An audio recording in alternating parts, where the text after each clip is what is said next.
page. The word wimp is usually used only in relation to husbands, but I think the word is also suitable for wives in this day and age. We women work in positions that were only performed by men hundreds of years ago. For example, we even go to war with men, so the word wimp is also suitable for us wives. Yes, for thousands of years we women stayed home, were housewives, and did the lion's share of child rearing, but many of our husbands went to brothels, were seduced by neighbors, or were ladies' men, and so on. Of course, not every husband was such an unfaithful bastard, but there were enough of them to fill all of history with them.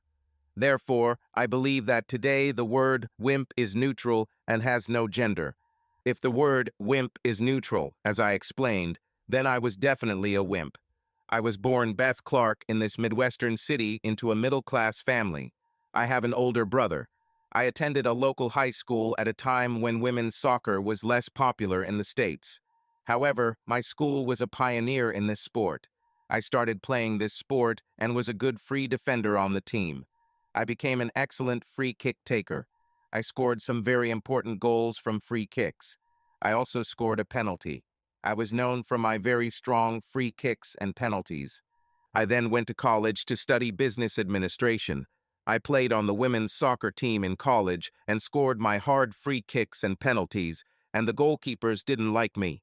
Sometimes I ran with the strikers, midfielders, and scored strong goals far from the goal, and the audience admired my goals. I loved playing soccer and was a skilled free safety, but I wasn't a member of the U.S. women's national soccer team. I dated guys, but didn't find the right man. I was a blue-eyed, tall, golden blonde girl with C-cup breasts. Besides being active in sports, I was a good student and received good job offers in my hometown. I worked hard and got promotions and salary increases. At one of the meetings with representatives of other companies, I met John Ordenham. He worked for a partner company in the same city where I lived. John was an attractive, charming man. We met several times and felt the chemistry between us. We started dating and fell in love. He asked me to become his wife, and I happily agreed. John was a tall, dark-haired, blue-eyed man, and he was divorced. He told me that he and his first wife did not get along, so they divorced amicably, and they did not have children. I have not received any information about John's first wife since she was a Southern girl and returned to Alabama after her divorce. We dated for a long time, and John did not show any negative traits, so I was happy to become his wife and did not doubt his words. We had a big wedding with parents, relatives, and friends. We bought a beautiful house together in the suburbs. We were in love and made love in every room of our house. I was happy with John. I stopped taking the pills, and we had 2 sons. Our first son was George, named after John's father. A year later, we had Ed, named after my father.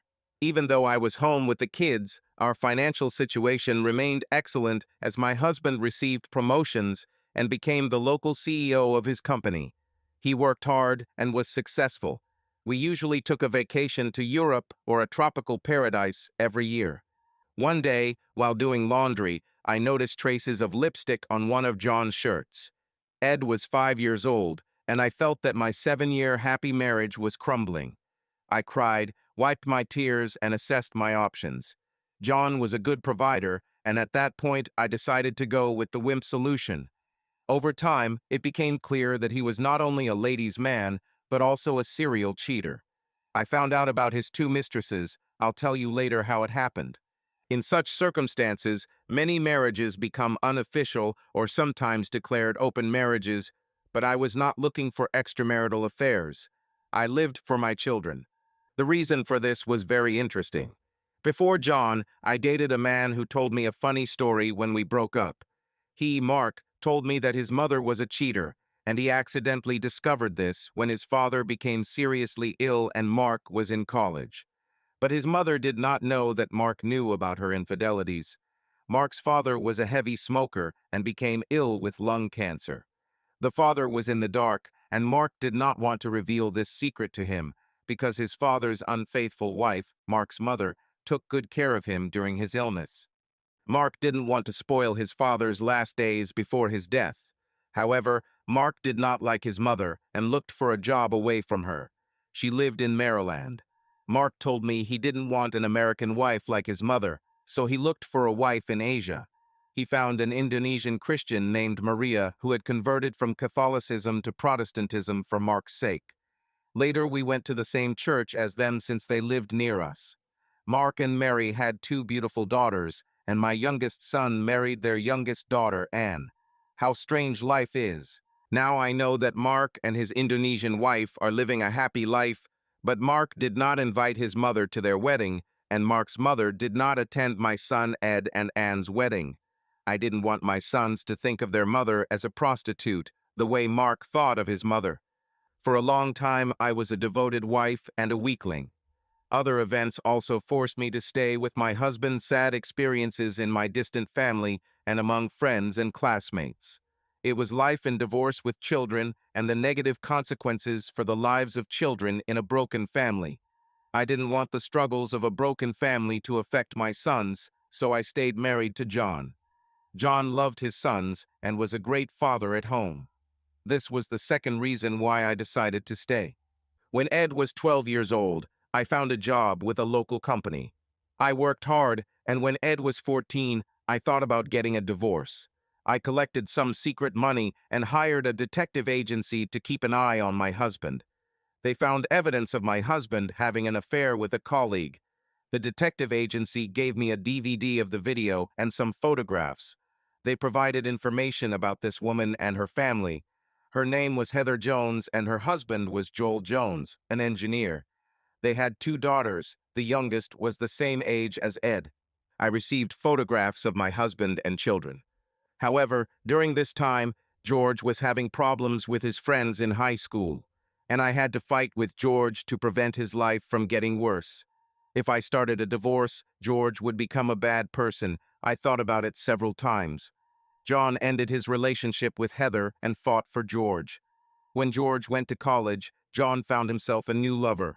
I conducted an investigation with the help of the same detective agency in the spring that I used earlier.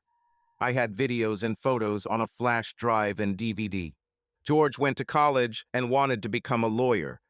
Ed was starting his senior year of high school when my boss offered me a week's training in Calgary, Canada, in September. I had a trip to Banff scheduled for Tuesday as part of my communications training, and I was really interested in the Rocky Mountains before winter. I went to the airport by taxi and flew to Calgary, Alberta on Saturday morning. Training began at the hotel on Sunday morning. Second weekling. Joel. I'm Joel Jones. I was the younger brother in the family. My sister was 8 years older, and my brother was 10 years older than me. My father was a laborer who worked with heavy equipment at a car junkyard. My mother worked as a cashier at a supermarket. She started working when I was 12 years old. As a child, life was not easy for us. Our parents had to count every penny, but when my sister and brother left, life became easier. My brother was a good welder, and my sister worked as a salesperson in a store. I did well in high school, did well in math, physics, chemistry, information technology, and got a job with my dad's boss over the summer. During the summer, I worked at a car salvage yard for a month for pocket money and learned how to use good auto accident parts. Thanks to this job, I had a lot of money for the rest of the summer holidays. I was a dark-haired, brown-eyed, tall guy. My teachers suggested that my parents send me to an engineering college, and the family decided to do so.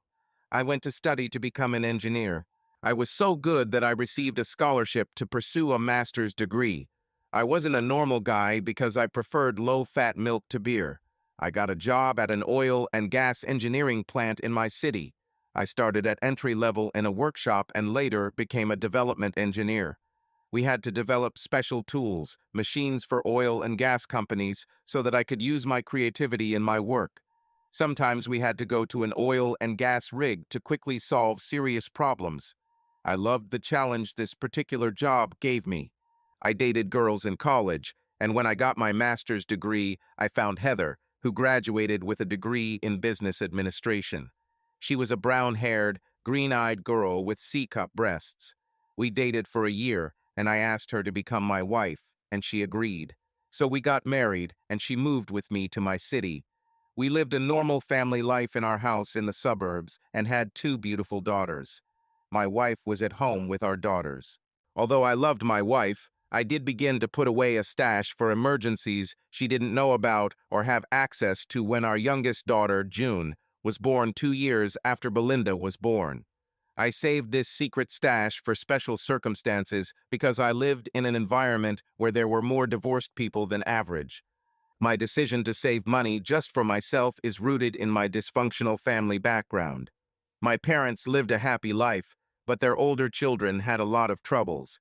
My 10-year-old older brother cheated on his wife, but they made up.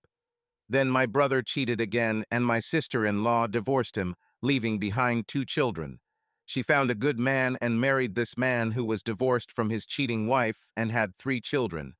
His ex-wife lived with the aggressor, but one day she called the police in time and he was arrested. My brother remarried and they had 2 children. My brother was a serial traitor, so his second wife also divorced him. These children were again raised by their stepfather, but this stepfather did not marry the children's mother in order to receive child support from my brother. My brother moved into a small apartment and paid child support for 4 children. He could only meet his children at my parents' house. My sister was also a fraud, but she got custody of 2 small children, married a good man, and they had a new child.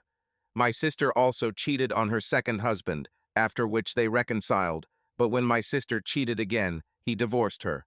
She was left alone and despicable by 2 ex-husbands who have not forgiven her.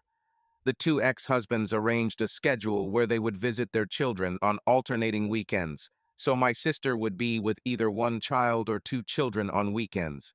Because of this schedule, she could barely date. My friends had a similar situation with divorces, and among my relatives they were also clearly overrepresented. My best friend became addicted to gambling and his wife went to her parents, her brother's family, and her in-laws' parents on weekends to buy food for their children. We invited them over several times for Sundays with the kids and Heather cooked for them. His wife was fed up with her husband's gambling abuse, so she divorced him and went to work. Later, she found a divorced nice guy who had 3 children with his ex-wife. One of my friend's wives also cheated on him, and my friend divorced her with 2 small children. His ex got custody of the children, and he complained to me that he rarely gets to see his children. Among Heather's and my distant relatives were many divorced parents, and later among Heather's friends. Children everywhere, from near and far abroad, lamented their broken lives. I thought it was important to have a secret deposit in case of divorce or family emergency, so I saved 3% of my income. I thought I could surprise my wife with this money I found after 35 years of successful marriage. Heather was at home with June and Belinda. Sex was similar to other couples with children. We had it 3 times a week. We lived a happy life. I worked in a good company, was creative with good colleagues. I had 2 beautiful daughters and a loving wife. I was happy. When June turned 12, Heather went to work for a local company. She worked hard, sometimes even overtime, and praised her work. I heard about her boss, John Worden. Heather told me that her boss recommended a promotion because she was doing such a good job. I knew absolutely nothing about her. When June was 15, Heather took me to her company's Christmas party. My company and its office parties used to take place at the same time, but this year my company's Christmas party took place a week earlier. This was an exception because the following year the parties were held on the same day again. Heather drove me in her car. I think she thought I'd drink a little more, but she should have known that I prefer milk to beer, and that distilled spirits don't appeal to me at all. I took her to my company party, and she saw that I didn't drink much. We sat with a couple at a table. My husband worked in another department of my wife's company. We talked to them a little. When my wife went to the toilet, my colleague looked at me strangely. Later, I was introduced to John Ordenham, my wife's boss. He told us that he needed to go home early to his sick wife. She had a high fever due to the flu. We stayed a little longer. I had a stomach problem and had to go to the toilet. I was sitting on the toilet when 2 of my wife's male colleagues came to the toilet to pee. I heard one of them say to the other, "Interesting that Heather's ignorant husband and her ex-lover John met here. The affair has ended for 6 months. John will soon be looking for a new woman and will transfer Heather to another department, another replied. It would be funny if Heather worked with John's ex-lover, Martha Martinez, the first one said, and they laughed. Martha's husbands were as ignorant as Heather's husband is now. I don't want to give them such bad news, said the second speaker. Me too, said the first voice, and they laughed. They left the toilet. I was sitting on the toilet, crushed by bad news. I thought about killing John and Heather, but I knew that John had gone home to his sick wife, so I abandoned those thoughts. I didn't know how, but the idea came to me when I thought about the overrepresentation of divorced relatives, friends, and their children. I have decided to divorce Heather, but I will wait until June graduates from high school. I decided to become a wimp for 3.5 years. Naturally, if Heather had humiliated me, given me diseases, or been an asshole, I would have started the divorce before June's graduation. However, I thought about my secret reserve and was glad that I had acted so wisely. I returned to our table and told my wife that I was not feeling well and that I had to go home. I think Heather was also glad that we got home quickly. I didn't pretend to be in a bad state. Yes, true, but mostly because of Heather's discovered affair. She cuckolded me. I hated her with all my heart, and the love in my heart turned to hate. The next day, I started acting for the Oscars just for the sake of my daughters. Two of Heather's colleagues were right, and 2 months later Heather was transferred to this department, where John Worden's former lover Martha Martinez worked. Heather told me that she liked her new job in a different department, but she only had a bad relationship with Martha. She complained about Martha several times. I secretly laughed at her. At my workplace, I was having lunch with a colleague from the IT department. Michael Johnson had a second wife and 3 children, and they lived a happy life. We discussed cheating wives. He told me that his first wife was a cheater, and he was lucky because he discovered her cheating before she gave birth. He used secret video cameras, bugs, sent videos to her parents, relatives, friends, acquaintances, and also published these videos on portals. He told me that his ex-wife had found a serious relationship, and they were planning a wedding when he sent a video letter to her fiancé. The wedding was canceled. The ex-fiancé of his ex-wife thanked his colleague for the video and letter. The groom hired a detective firm, and they provided him with evidence that his future wife had another lover. I asked him if he could build a similar spy system in our house. He told me he could collect the files on a spare computer. I could view it with a password, but I had to delete old files. I praised my secret money idea because the activity was financially invisible. While my wife was working and my daughters were in high school, a coworker and I asked for one day off and built video and other error detection systems in our home. I checked the file monthly and deleted old files. Belinda was in college and June was in her senior year of high school when I discovered something about a secret spy system. At that time, I was working on an oil rig to solve a complex problem, and I also had to work on weekends. The spy files showed that while I was away, Heather cheated on me. June almost caught them. The guy had to jump out the window. I discovered the activity during my monthly file check in early September. The next day, Wednesday, I had to go to Calgary. Alberta, Canada, is the center of the oil and gas industry, and I had to meet with our partner from the oil and gas company to solve some problems. In addition to this business trip, my boss sent me to a special symposium. The environmental problem has become a strong incentive for the development of new mining methods. The new method involved using drilling tools to extract metallic ore compounds from the depths. Typically, the mining industry builds shafts and tunnels and workers extract ore and coal using mining machines from deep within. The symposium will begin Sunday morning at a hotel in Calgary. The social program was to include a day trip to Banff in the Rocky Mountains on Tuesday. The symposium will end on Saturday. As my boss told me, Joel, this will be an important new market opportunity for our firm. I was full of anger towards my wife, but I could suppress my hatred when I was working, so I went to Canada with hidden hatred in my heart. Page. I was flying to Calgary, Canada, and thinking about my life. I lived with a serial bastard husband traitor and was an exemplary wife and an exemplary mother for two sons. My youngest son, Ed, was in his last year of high school. Will John still be a good provider for me in the future, or will he replace me with his younger mistress?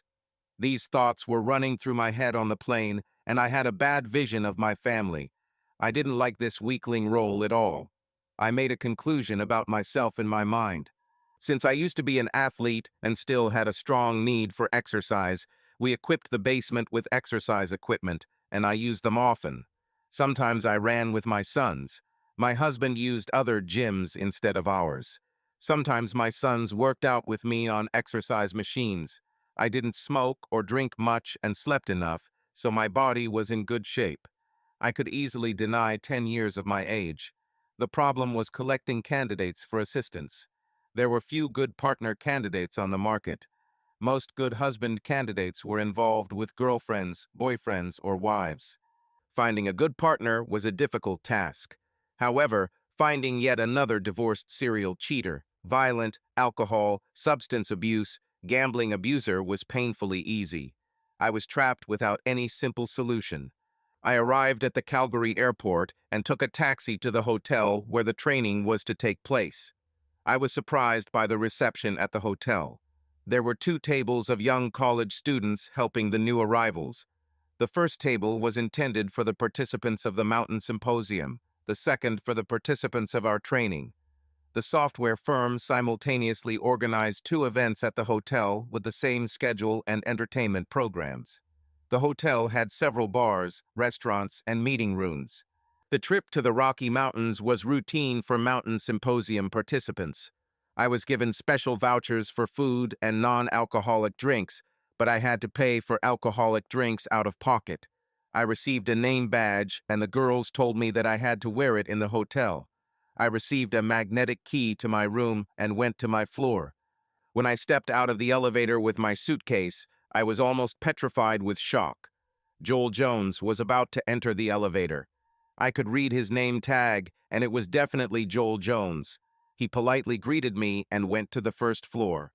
I remembered him from the photos and videos of the pie company, and over time he has not changed. He was handsome and had only a few gray hairs. I took my room, took a shower, and went to dinner at the hotel restaurant. I wore my badge. I found Joel alone at the table. He was beautiful and sad. I greeted him and asked if I could sit next to him at the table. He agreed, and we introduced ourselves. "We are from the same city, and I know you," I told him. "Oh, and you?" There was genuine surprise in his voice. "My husband's name is John Warden. He's the CEO of your wife's company." His pupils became very narrow. I felt hatred in the air. The waitress came to us for our dinner vouchers and gave us menus. There were 3 types of dishes to choose from, and we asked for sparkling mineral water. I knew I had to be honest and brave. I felt like I could be honest with him, so I said, "I don't like them either, and I didn't like their romance either." The hatred disappeared from his eyes, and a funny confusion appeared on his face. A hint of surprise. After a short hesitation, he asked me directly, "Why are you living with him then?" "I am a responsible mother to 2 sons, just like you are to your 2 daughters," I said, blushing and realizing that I felt something more than just sympathy for him. He had been embarrassed before, but now I was in the same position. He smiled at me and said, "We are in the same boat with the same souls." I realized that there was chemistry between us. I answered him with a smile. The waitress returned with sparkling mineral water and took our order. We chose the same dish. "We have the same taste," Joel noted. We laughed a lot. My husband was a dry person, but Joel had a good sense of humor, as did I. I realized that I was in love with him, and for some reason I felt that I could win him. We talked about an unusual organization because I came for training, and he came for a symposium on the mining industry in the same hotel. He told me that he would go to Edmonton on Monday and Tuesday to sort out some problems at the oil and gas company, and then return to our city. I told him that I would return home on Sunday morning. We were both very excited about going to Banff and the Rockies next week. We had dinner and went to one of the bars. We talked about our children and showed each other pictures of them, and we both knew we were proud of them. We laughed a lot. I felt that he liked me. We agreed to meet at the elevator at 8 o'clock in the morning to have breakfast together. My training and his symposium began at 9 a.m. I returned to my room and imagined him in my sexual fantasies. I didn't feel guilty about a serial cheater like John or a cheater like Heather. I thought Joel would be a good second chance for me. The next day, we met at the elevator and went to a restaurant where there was a buffet. Joel only drank milk. He told me that he prefers milk to beer. I found this very interesting. We went to our programs, I went to training, and he went to a symposium on the mining industry. We met at lunch. We avoided discussing domestic problems and talked about our work. Joel's company was looking for new market opportunities for specialty ore extraction using drilling technology, and the symposium was dedicated to this. After the afternoon sessions, we met again for dinner. We were cheerful and laughed a lot. Now I know that both felt free. After dinner, we went to the bar to talk. There he began a serious conversation. "Dear Beth, I am in such a mood that I want to break my promise a year early.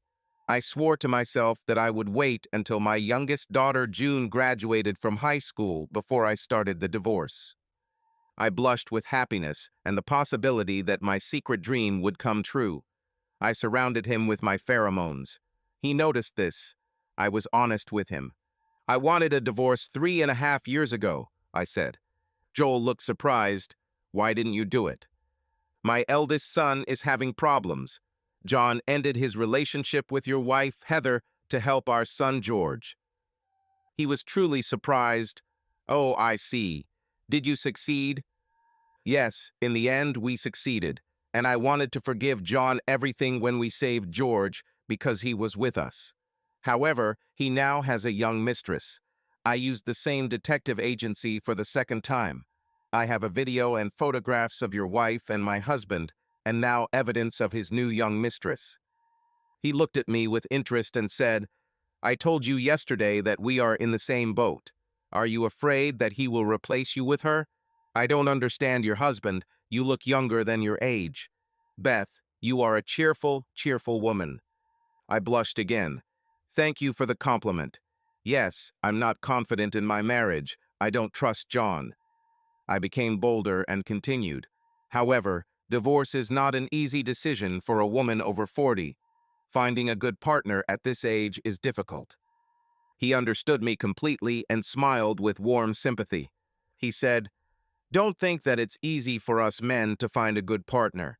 There may be more choice, but the likelihood of choosing a defective product is also greater."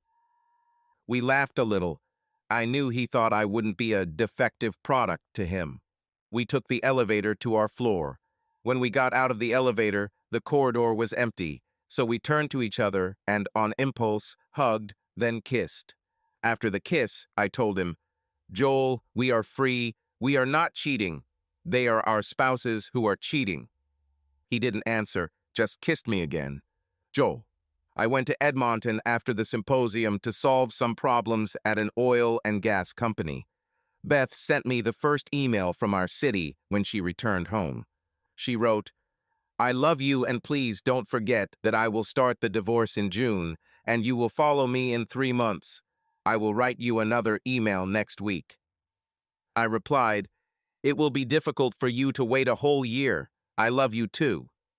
We discussed our future and decided together at the hotel. Beth will begin her divorce next year in June, and I will follow her 3 months later. We agreed to meet by chance so that Beth could tell everyone that she knew me from videos and photographs from the detective agency, and that is why she knows me. This would be a white lie for our families. We weren't supposed to date before my divorce started. We agreed to write each other 1 email per week, except in emergencies. I must emphasize that it was very difficult for both of us, but we managed. The symposium was a great success for our company because a Finnish mining company wanted to use our machines and tools for nickel mining. They developed a special mining technique that uses bacteria to extract nickel from the ore, and drilling tools were required to extract the nickel solution from the depths. I traveled to Finland several times to set up our machines and tools. This nickel production was a financial success for both our partner and our company. I was coming home from my daughter and using Heather as a free girlfriend. I considered her a woman of easy virtue in my mind. After meeting Beth, my hatred leveled off, and I checked my tracking system weekly at work. But Heather didn't take any more lovers to our house after the guy next door. She may have had other lovers at work, but there weren't any in the house, according to my bugs and video cameras.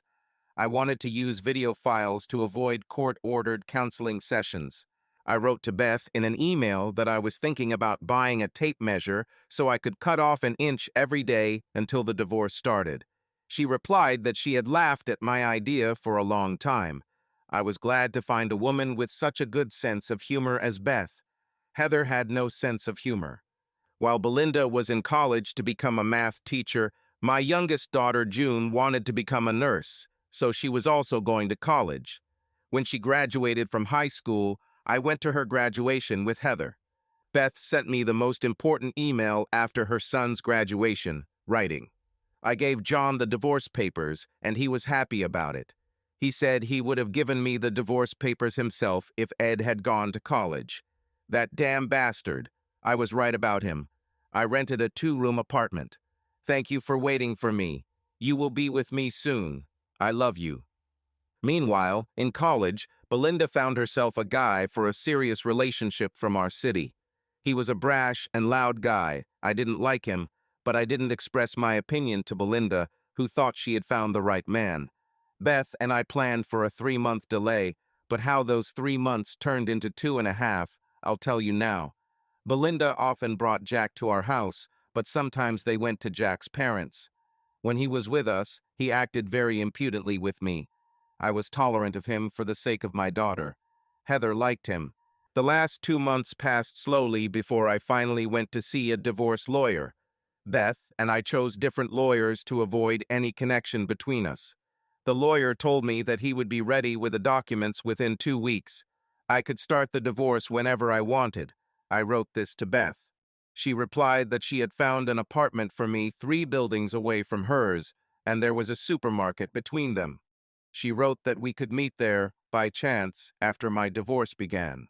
I used the secret money and rented the recommended apartment for 4 months and moved some of my personal belongings there.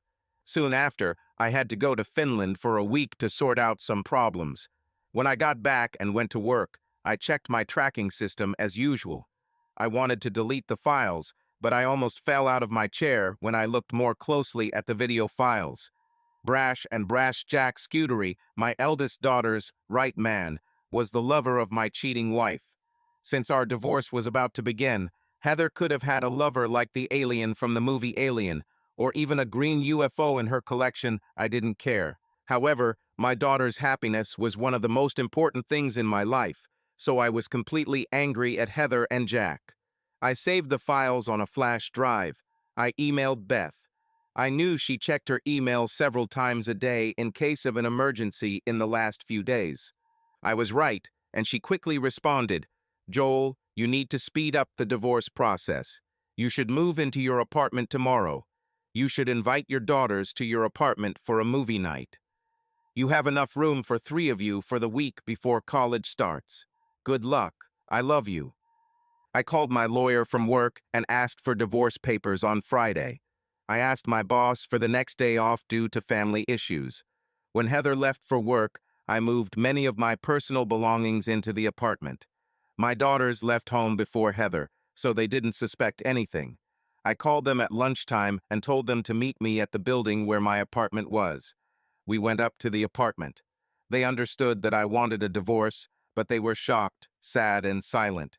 We sat in front of my laptop, and I inserted the flash drive into the laptop. Belinda asked me, "Dad, what do you want to show us?" I responded with a question. "Have you ever watched an adult video?" "Dad, we live in the 21st century," my daughters answered together. "These films will be very funny with interesting actors," I said. Belinda began to understand something, but June was still a little puzzled. I started playing the video. My 2 daughters flared with anger. First Belinda, Then June began to cry loudly when they saw the betrayal. "Dad, who are these people? I don't have a mother anymore, and I don't have a boyfriend." Belinda sobbed. "Dad, we are with you," June said in a crying voice. "I don't want to live with my mother. I don't have a mother anymore," Belinda said. June then added, still crying, "Dad, I want to live with you until I go to nursing college. I'm not coming back to our house." "Are we staying here with you?" Belinda asked. "We need to go home to get your most important things before she gets home from work," I told them. So we brought many of my daughter's personal belongings in mine and Belinda's cars. We put everything in a pile in my apartment. Belinda called Jack later. I heard her say, "Dear bastard, I wish you pleasure with your cougar. Go to hell." She then ended the call. When Heather got home, she tried to call June, Belinda, and me, but we didn't answer. The next day she tried again, but when she received the divorce papers and stopped calling, she understood everything. I think Jack Scuderi told her too. My daughters told me they would never speak to their mother again. They only love me. I was proud of my daughters, and every night when I went to bed, I secretly cried a little with pride and tenderness. I wrote to Beth about everything, but without my daughters noticing. Beth wrote that her sons suspected something about John's mistress because they told her they preferred her to their father. The following week, I checked the tracking system and found that Heather had been crying at home all day after returning from work. My daughters and I did not feel any regret for her. Jack Scuderi no longer appeared on videotape.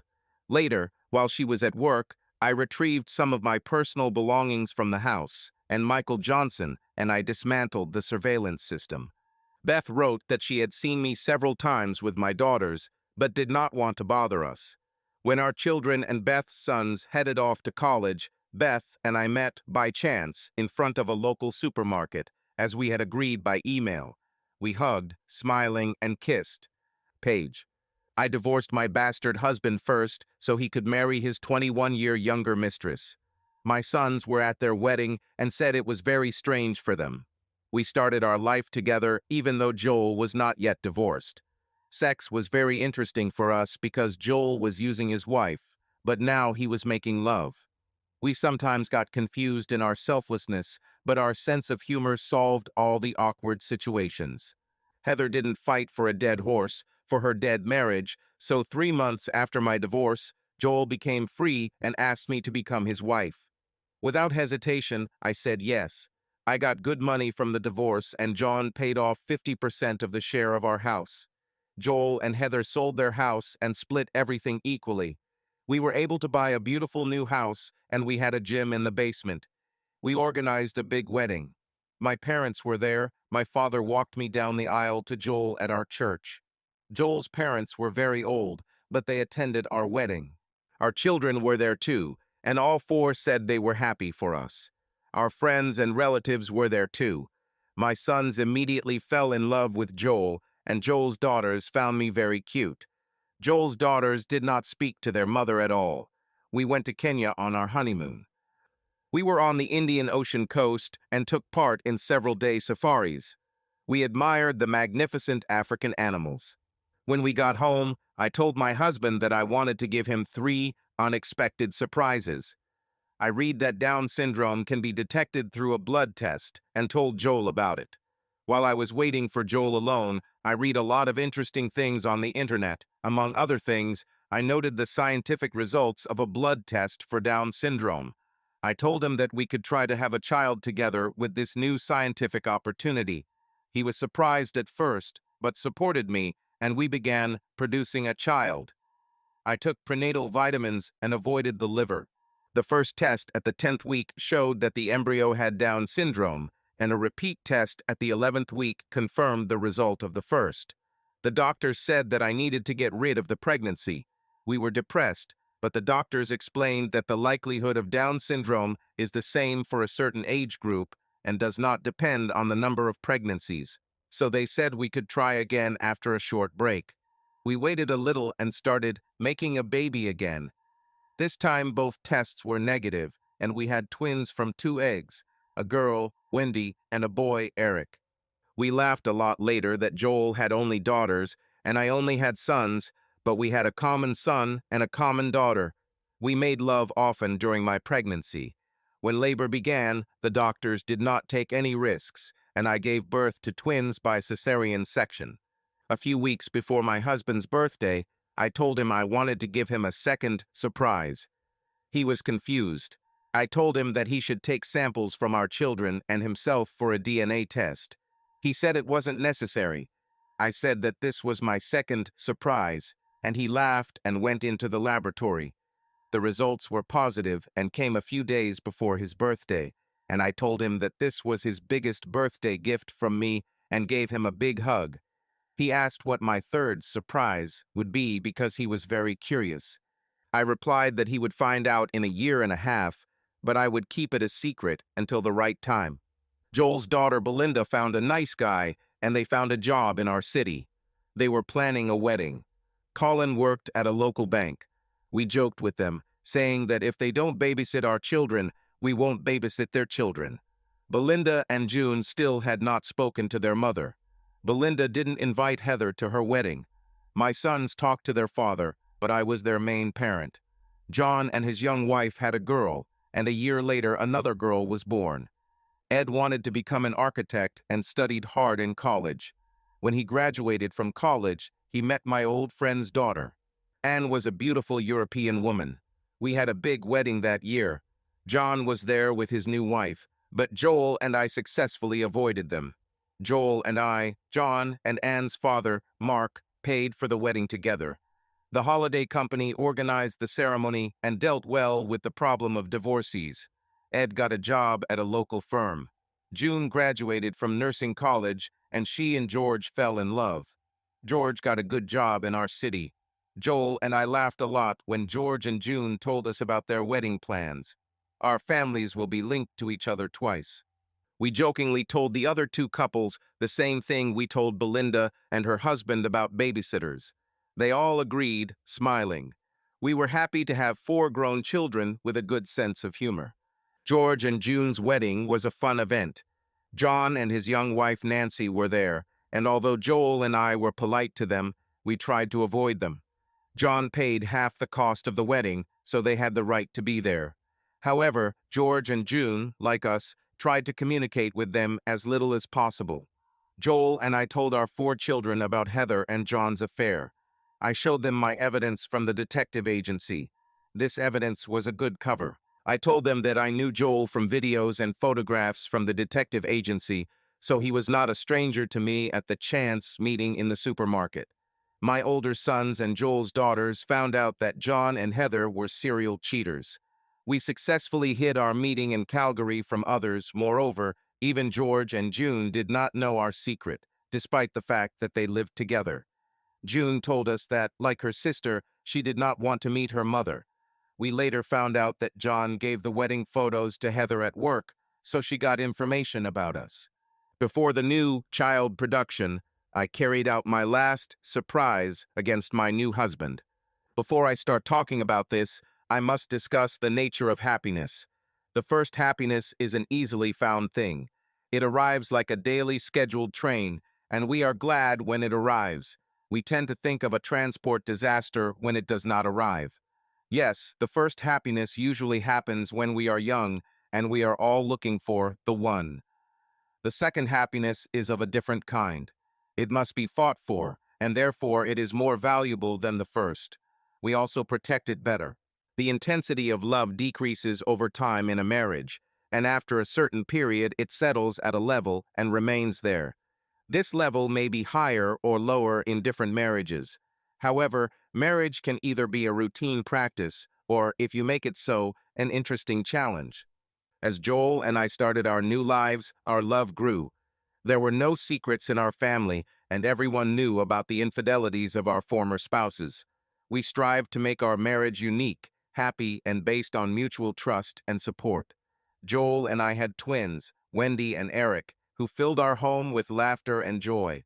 Joel was a wonderful father, and his love for his children only intensified my feelings for him.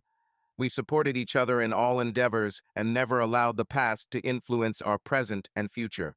Our older children, Belinda, June, George, and Ed, also found their own paths in life. Belinda married Colin, and June and George prepared for their wedding. Joel and I celebrated our children's successes, were proud of their achievements, and were always there to support them in difficult times. Our family evenings were filled with warmth and joy. We often got together, discussed the past day, and made plans for the future. Joel always made time for his children, and his care and love made him a wonderful father. We strived to create an environment for our children where they could feel safe and confident in our support. Every year we have new family traditions. Every Christmas we went to the skating rink to go ice skating as a family. It became our special time where we could enjoy each other's company and create unforgettable memories. In the summer, we had outdoor picnics where the kids could run and play, and Joel and I enjoyed the peace and quiet. Our home was always open to friends and relatives. We loved having parties where everyone could have fun and relax. At such moments, I felt that our family was truly happy and that we were in the right place in our lives. One day, when Wendy and Eric were 5 years old, I felt unwell. Joel immediately noticed my condition and insisted on seeing a doctor. It turned out that I had minor health problems, but thanks to his care and attention, I quickly recovered. His support during this period was invaluable to me. Joel was always there when I needed him. His love and care helped me cope with difficulties and continue to move forward. We knew we could rely on each other in any situation, and this made our marriage stronger. Over time, I returned to work at my company. Joel supported me in all my endeavors and was always willing to help with the children so I could focus on my career. We both wanted to grow professionally and understood how important it was to support each other in this. My work brought me pleasure, and I felt that I could make a significant contribution to the development of the company. Joel was also progressing well in his career, and we were proud of his accomplishments. Together, we made plans for the future and dreamed about how we would spend our time when our children grew up and we had more free time. Finally, the day came when I had to reveal my third surprise to Joel. I prepared a special dinner and invited him to our favorite restaurant. Joel was intrigued and couldn't wait to hear what I had to say. "Joel, you know that I love you more than anything in this world. We've been through a lot, and we've always supported each other.